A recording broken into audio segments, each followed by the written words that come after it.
अद्वैताचार्य जी बहुत बड़े महाभागवत। अद्वैताचार्य जी बहुत बड़े महाभागवत। अद्वैताचार्य जी बहुत बड़े महाभागवत। महाराज महाभागवत नहीं है, वह महाविष्णु है। महाराज महाभागवत नहीं है, वह महाविष्णु है। महाराज महाभागवत नहीं है, वह महाविष्णु है।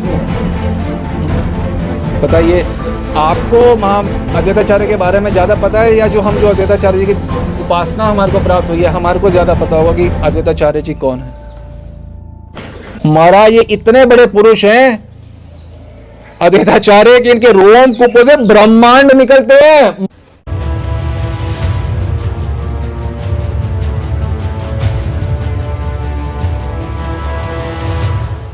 अद्वैताचार्य जी बहुत बड़े महाभागवत। और आपने बोला कि अद्वैताचार्य जी जो हैं वह महाभागवत है। महाराज महाभागवत नहीं है, वह महाविष्णु है। हम लोग गौड़िया वैष्णव जो हमारी दीक्षा होती है उसमें हमारे को अद्वैताचार्य जी का मंत्र मिलता है।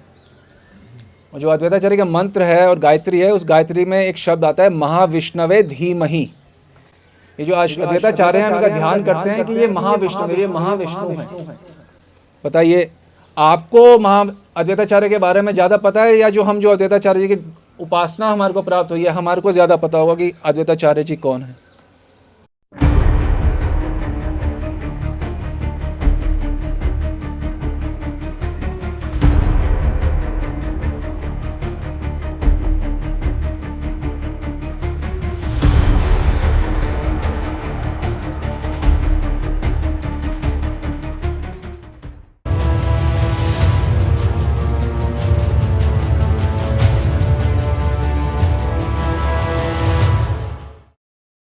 सरल प्रश्न है, हम दिन रात उनका मंत्र करते हैं।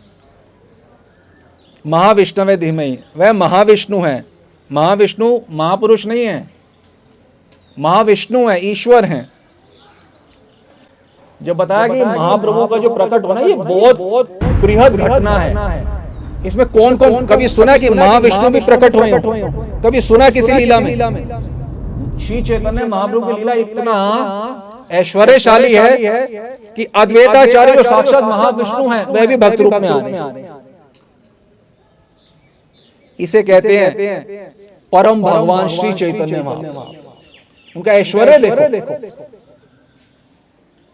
महाविष्णु आ रहे हैं, रास रचाने वाले बलराम जी आ रहे हैं, वह स्वयं आ रहे हैं। वैकुंठ, कितने वैकुंठ लोग, अयोध्या लोग, वो लोग सबके पार्षद आ रहे हैं।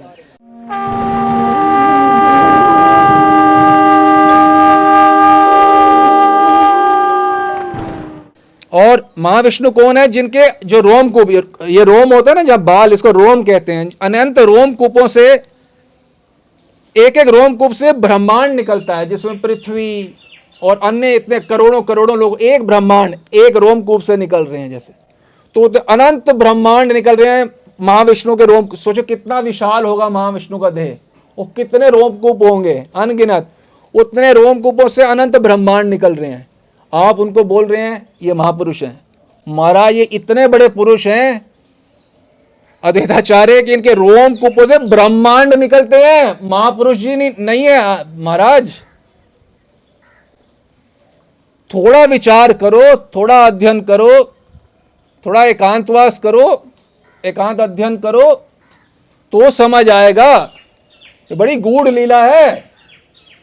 ईश्वर लीला कोटि समुद्र गंभीरा। और यदि गौड़िया संप्रदाय समझना चाहते हैं बिना किसी वास्तविक गौड़िया वैष्णव साधु के, महापुरुष के, नहीं समझ आएगा।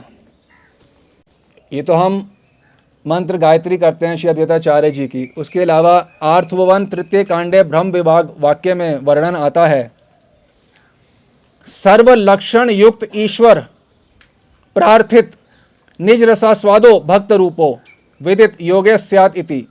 इसका मतलब है जो कलयुग में जो युगावतार हैं श्री चैतन्य महाप्रभु, वो किन्हीं की प्रार्थना पे आए थे। आपको यदि लीला नाम हो तो हम बता दें बड़े कुछ शब्दों में कि श्री अद्वैताचार्य जो साक्षात महाविष्णु हैं, वह शालिग्राम शिला की उपासना करते थे तुलसी दल से व गंगा जल से, और प्रार्थना करते थे, हे गोलोक बिहारी श्री कृष्ण, में से इस कलयुग के पतित दशा मुझसे नहीं देखी जाती। कौन प्रार्थना कर रहे हैं? महाविष्णु, कि मुझसे कलयुग की पतित दशा नहीं देखी जाती, कृपया करके आप अवतरण लें।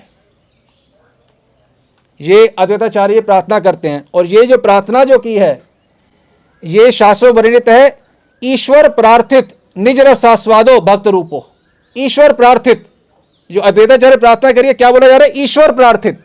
अद्वैताचार्य ईश्वर है, उन ईश्वर ने प्रार्थना करी है और वो प्रकट हुए हैं। कौन? श्री कृष्ण, अपना निज रसास्वादो, अपना निज का रसास्वादन करने के लिए, अपने नाम का आस्वादन करने के लिए, अपने रूम का आस्वादन करने के लिए प्रकट हुए हैं।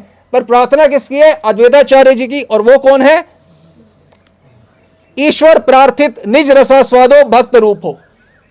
ये स्क्रीन पे आप पढ़ पा रहे हैं।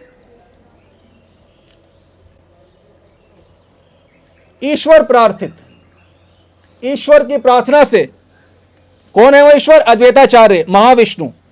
उनकी प्रार्थना से निज रसास्वादो, निज रसास्वादन करने के लिए श्री चैतन्य महाप्रभु अवतरित हुए हैं। और सामवेद में भी वर्णन आता है, तीरे अलकनंदाया पुनः पुनः ईश्वर प्रार्थित सपरिवारो। यानी कि अलकनंदा, अलकनंदा मतलब गंगा, गंगा के तट पे पुनः पुनः ईश्वर प्रार्थित। जो अद्वैताचार्य थे वह बहुत लंबे समय तक शालिग्राम शिला की उपासना कर रहे, गंगा जल से, तुलसी दल से, पुनः पुनः ईश्वर प्रार्थित, अद्वैताचार्य के द्वारा पुनः पुनः प्रार्थित महाप्रभु अवतरित हुए हैं। तो जो व्यक्ति बोल रहे हैं कि, और ये बात जो है कहां पे बताई गई? सामवेद में। सामवेद को तो सभी मानेंगे। सामवेद में ईश्वर अद्वैताचार्य जी का भी वर्णन है और ये महाप्रभु का भी वर्णन है। इसी श्लोक में महाप्रभु के बारे में क्या कह रहे हैं? तथा अहम कृत संन्यासो भूर्गा वर्णो अवतरिष्य तीरे अलकनंदाया, कि मैं सन्यासी के रूप में अवतरित होऊंगा। और कैसे अवतरित होऊंगा? पुनः पुनः ईश्वर प्रार्थित, पुनः पुनः जब अद्वैताचार्य जो महाविष्णु हैं वह प्रार्थना करेंगे तब मैं अवतरित होऊंगा। ये सामवेद में बताया गया।